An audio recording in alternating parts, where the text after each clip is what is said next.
बोल श्री पुरुषोत्तम नारायण भगवान की जय। वसुदेव सुतं देवं कंस चाणूरमर्दनं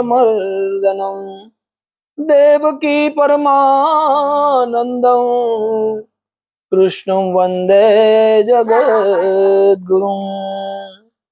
बोल श्री कृष्ण कन्हैया लाल की जय। श्री द्वारिकाधीश की जय। श्री गोवर्धन नाथ की जय। श्री गिरिराज धरण की जय। श्री द्वारिकाधीश की जय। श्री बालकृष्ण लाल की जय। श्री पुरुषोत्तम नारायण भगवान की जय। પુરુષોત્તમ માસની કથામાં આગળ 20મી કથા દેવનો દીધેલ દોકડો આપણે કથા શ્રવણ કરીએ। પુરુષોત્તમ માસ ચાલે છે, લોકો સ્નાન ધ્યાન પૂજા કરે છે। આખું ગામ અધિક માસની અમીધારામાં સ્નાન કરી પ્રભુ ભક્તિનો લાવો લેવા માટે હેલે ચડ્યું છે। સૌની સાથે એક વિધવા બ્રાહ્મણી અને તેનો દીકરો પણ પવિત્ર અધિક માસ નાય છે। બ્રાહ્મણીને આશા છે પ્રભુ કઈક કૃપા કરશે, એટલે તો દીકરા સાથે નદીએ નાય છે, કાંઠાંગોરમાની પૂજા કરે છે, શક્તિ પ્રમાણે દાન દક્ષિણા આપે છે। ઘરે આવી ઘરના કામ કરી રાંધીને દેવ દર્શને જાય છે। કથા વાર્તા સાંભળી પાછી આવે છે। દીકરો પણ ભગવાનને રીઝવવા માટે દેવ દર્શન કરે છે। નદીએથી પવિત્ર જળનો લોટો ભરી લાવે, પીપળાને રેડે છે, મહાદેવજીને ચડાવે છે। આમ માને દીકરો શ્રદ્ધા ભાવનાથી વ્રત નિયમ કરે છે। એક દિવસ નિયમ પ્રમાણે દીકરો જળ ચડાવવા માટે મહાદેવજીના મંદિરે ગયો છે। જળ ચડાવ્યું છે, પાછો વળી તે મહાદેવજી ને પાર્વતી ને તેને શોકટા બાજી રમતા જોયા છે। રમત બરાબર જામી હતી, એમાં મહાદેવજીએ પાર્વતીજીની શોકટી મારી છે। પછી હું જીત્યો, ના હું જીતી એમ હું સાતુસી થઈ છે। અચાનક મહાદેવજીની નજર પેલા છોકરા ઉપર પડી, એટલે બોલ્યા, આલ્યા બટુક અહીંયા ખરું કહેજે કોણ જીત્યું? છોકરાનું શરીર ઢીંગણું હતું, તેથી મહાદેવજીએ એને બટુક કહીને બોલાવ્યો। બટુક વિચાર કરવા લાગ્યો કે કોનો પક્ષ લઉં। બા વારે ઘડીએ કહેતી કે સ્ત્રીના વખાણ કરો તો કોઈ પણ સ્ત્રી હોય એને ઘણા ગમે, એટલે લાવ માતાજીનો પક્ષ લઉં તો કંઈક લાભ થાય। આમ વિચારી છોકરો બોલ્યો કે માતાજી જીત્યા ને તમે હાર્યા। માતાજી તો ખુશ થઈ ગયા। બટુકને કહે, લે બેટા, આ બે કિંમતી મોતી તને ભેટ આપું છું। મોતી લઈને છોકરો ખુશ થતો ગયો। મનમાં વિચારે, માને મોતી આપીશ એટલે રાજી થશે। આમ વિચારતો જાય છે। નદી આવતા એને યાદ આવ્યું કે પીપળે પાણી તો ચડાવવાનું ભૂલી ગયું। એમ વિચારી નદીના જળમાં લોટો ભરવા જાય, ત્યાં પેલા મોતી હાથમાંથી સરકીને નદીમાં પડી ગઈ। એ વખતે એક માછલી ત્યાં ફરતી હતી, તે મોતી ગળી ગઈ। છોકરો બહુ મથ્યો, મોતી શોધવા પણ મોતી મળ્યા નહીં। નિરાશ થઈ ગયો, રડવા લાગ્યો। ઘરે જઈને પોતાની માને બધી વાત કરી છે। માએ દીકરાને છાનો રાખીને સમજાવ્યો, દીકરા કઈ નહીં, આપણા ભાગ્યમાં નહીં હોય। બીજા દિવસે રોજના નિયમ પ્રમાણે છોકરો મહાદેવજીને જળ ચડાવવા ગયો, તો મહાદેવજીએ પાછો એને બોલાવ્યો, બટુક અહીંયા આવ, સાચું કહેજે આજે કોણ જીત્યું? છોકરાને થયું કાલે માતાજી જીત્યા હતા એમ બોલ્યો, અને માતાજીએ 2 મોતી ભેટ આપ્યા હતા, એટલે લાવ આજે માતાજી જીત્યા એમ કહું। એટલે છોકરો બોલ્યો, માતાજી જીત્યા ને તમે હાર્યા।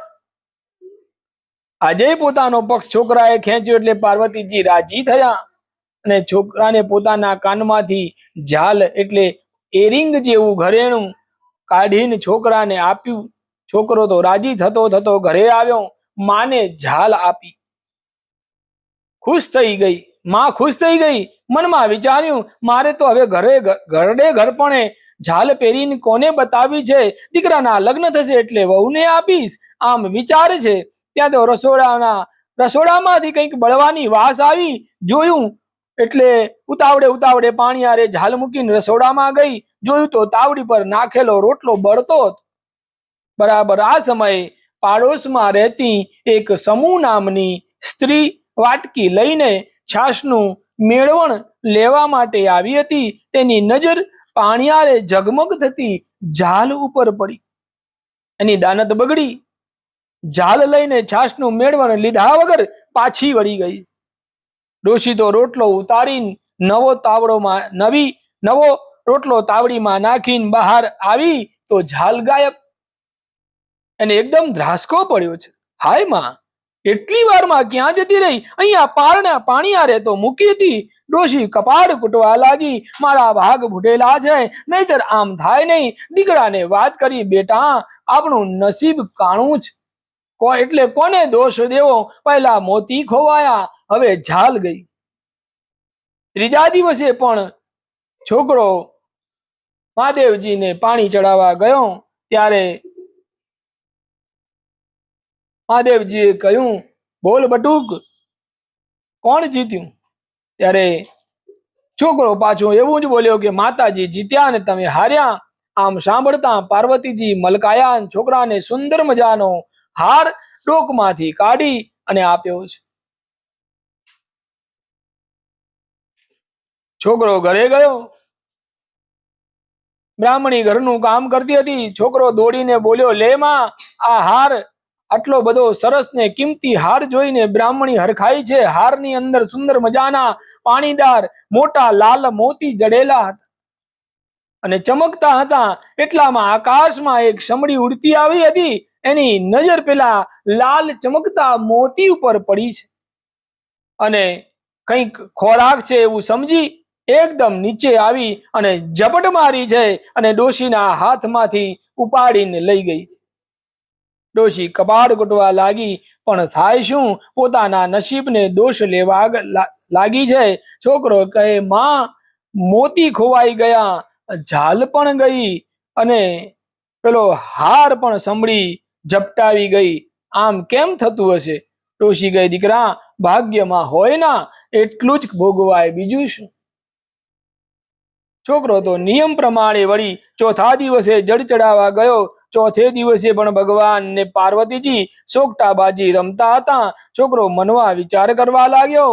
જુઠ્ઠું બોલીને 3 વાર માતાજીને જીત્યા બોલ્યો અને માતાજીએ ભેટ આપી, પણ હું જુઠ્ઠું બોલ્યો, તેથી મારા હાથમાંથી એ ભેટ જતી રહી. માટે આજ તો જેવું હોય તેવું સાચું જ બોલવું, આમ વિચાર કરે છે. ત્યાં મહાદેવજીએ છોકરાને જોયો. બોલ્યા, બટુક, બોલ, આજે કોણ જીત્યું? છોકરો તો તુરત જ બોલ્યો, માતાજી હાર્યા ને મહાદેવજી જીત્યા. સાંભળતા જ પાર્વતીજી તો ખડખડાટ હસવા લાગ્યા.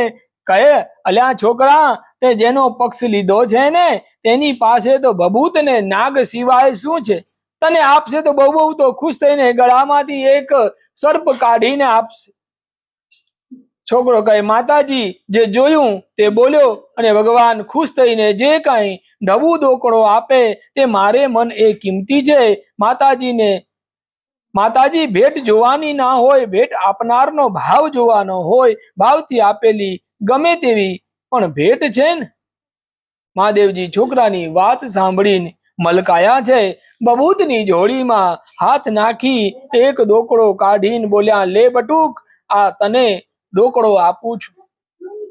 પણ હા, ગામમાં જ્યારે પ્રવેશ કરે ના ત્યારે સામે જે કઈ ચીજ વેચવા વાળું મળે તારે આ દોકડો આપીને એ ચીજ લઈ લેવાની છે. આ દોકડો તને રોકડો જવાબ આપશે. જા. છોકરો ગામમાં પ્રવેશ્યો કે સામે એક બાઈ માથે ટોપલો લઈને મળી છે. બટુકે પૂછ્યું, શું વેચો છો? પેલી બાઈ બોલી, માછલી. બટુક કહે, લો ત્યારે આ દોકડો અને જેટલી આવે તેટલી આપો. પેલી બાઈએ એક માછલી બટુકને આપી છે. છોકરાએ સંકોચ પામતા લીધી. કોઈ જોઈ ના જાય એટલે લોટામાં નાખીને ઘરે ગયો છે. ડોશીએ પૂછ્યું, બેટા આજે ભેટમાં શું મળ્યું? તો છોકરો કહે, માં એક દોકડો મળ્યો હતો, એની આ માછલી લાવ્યો છું. માછલી જોતા જ ડોશી તો એકદમ તાડુકી ચારે ભાગ્યા. બ્રાહ્મણનું ખોડિયું અબડાયું, ફેંકી દે ઝટ, કોઈ જુએ એ પેલા તને લાજ ના આવી? હવે સામું શું જોઈ રહ્યો છે? ફેંક આમ આગી. છોકરો તો માને ક્રોધે ભરાઈ જોઈ હેબતાઈ ગયો, હાંફળો ફાંફળો ભાગ્યો છે. માછલીને ફેંકી, પણ ત્યાં તો માછલીને ઝપડવા માટે ઉપરથી એક સમડીએ ગુલાટ મારી. ડોશી જોઈ રહી હતી, તેણે જોયું કે આ સમડી આવી, પણ આ શું? આ તો એ જ સમડી કે જે હાર લઈ ગઈ હતી, અને હજુ એની ચાંચમાં પેલો હાર છે. એટલે એકદમ ઊંચા અવાજે બટુકને કહે, બટુક ઝાલ ઝાલ, સમૂડી આવી ઝાલ. અને તાકડે એ જ સમયે પેલી પડોશમાં રહેતી આ સમૂહ આ સાંભળી ગઈ. એને થયું હું ઝાલ ચોરી લાવી છું. એને ખબર પડી ગઈ એટલે નક્કી હમણાં છોકરો ડોશી મને પકડશે અને ગામમાં મારી ફજેતી થશે. એટલે એકદમ ગભરાઈ ગઈ, ઝટપટ ઘરમાં ગઈ, ઝાલ લઈ આવી, કોઈને ખબર ના પડે એમ ડોશીના ઘરના બારણા પાસે મૂકીને જતી રહી. આ બાજુ પેલી સમડી ચાંચમાં રહેલા હારને મૂકતા જ એને માછલી ઉપર ઝપટ મારી. સમડીએ ઝપટ મારી, તેથી માછલીના પેટ ઉપર ચાંચ વાગી અને પેટ ફૂટ્યું. એમાંથી બે લાલ પેલા મોતી નીકળ્યા અને છોકરાએ જોયું, દોડ્યો અને પેલા મોતીનો હાર ઉપાડી લીધો. અને એને ખ્યાલ આવી ગયો કે નદીમાં મોતી પડેલા તે જડ્યા નહીં, એનું કારણ આજ માછલી મોતી ગળી ગઈ હશે. મોતી એને માં હાર લઈ માની પાસે દોડીને આવ્યો, કહેવા લાગ્યો, જોજો માં, આ મોતી અને હાર માતાજી આપેલો હાર અને મોતી બેય પાછા મળી ગયા. માં ને દીકરો હરખાતા હરખાતા ઘરે આવ્યા છે. જ્યાં દરવાજો ખોલવા જાય છે ત્યાં તો ડોશીની નજર પેલી જાલ ઉપર પડી. બોલી, લે બેટા, આ જાલ પણ મળી ગઈ. નક્કી મહાદેવજીની કૃપાથી આમ બન્યું. આજે તું સાચું બોલ્યો એટલે આ બધું ગયેલું પાછું મળ્યું છે. સત્યના ફળ હંમેશા મીઠા હોય છે. આમ તે દિવસથી બટુકે નક્કી કર્યું કે કદી જુઠ્ઠું બોલવું નહીં. બોલવું તો સત્ય બોલવું, અને કદાચ લાભ થાય કે ના થાય, પરંતુ જુઠ્ઠું બોલવું નહીં. દીકરાના આવા સંકલ્પથી ડોશીના હૈયે હરખ થયો છે. વાલથી છોકરાને છાતી સરસો દબાયો છે. માને દીકરાની બંનેની આંખમાં હરખના આંસુ છે. દીકરાના આંસુ લૂછતા ડોશી બોલી, જોયું દીકરા, ધર્મ ધ્યાન વ્રત નિયમ લેવાથી, સત્ય બોલવાથી ભગવાન આપણા ઉપર રાજી રહે છે. અને વળી એમાંય આપણે બે અધિક માસ નાવાનું અને પુરુષોત્તમ રાયનું વ્રત કરવાનું નિયમ લીધું, તેથી ભગવાન પુરુષોત્તમ રાયે આપણને ફળ આપ્યું છે. આમ કરતા અધિક માસ પૂરો થયો. ડોશી અને દીકરાએ ખૂબ ધામધૂમથી ઉજવણું કર્યું. ભગવાનની કૃપાથી ધનની કઈ કમી હતી નહીં, તેથી 84 કરી છે. બ્રાહ્મણોને જમાડ્યા છે, ખૂબ દક્ષિણા આપી છે, ગરીબ ગુરબાને જમાડ્યા, દાન આપ્યું. હૈયે હરખ માતો નથી. આમ ડોશી અને દીકરાના જીવનમાં આનંદ મંગલ વર્તાયો છે. હે પુરુષોત્તમ ભગવાન, જેવા માં અને દીકરાને ફળ્યા તેવા સૌને ફળજો. બોલ શ્રી પુરુષોત્તમ નારાયણ ભગવાનની જય.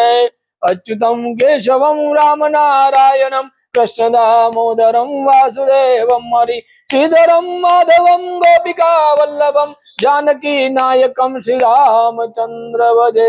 બોલ શ્રી કૃષ્ણ કનૈયા લાલ કી જય. અધિક માસની કથા ના વિડીયો તો તમને પસંદ આવે તો લાઈક કરજો, શેર કરજો અને અમારી ચેનલને સબસ્ક્રાઇબ કરજો. ધન્યવાદ.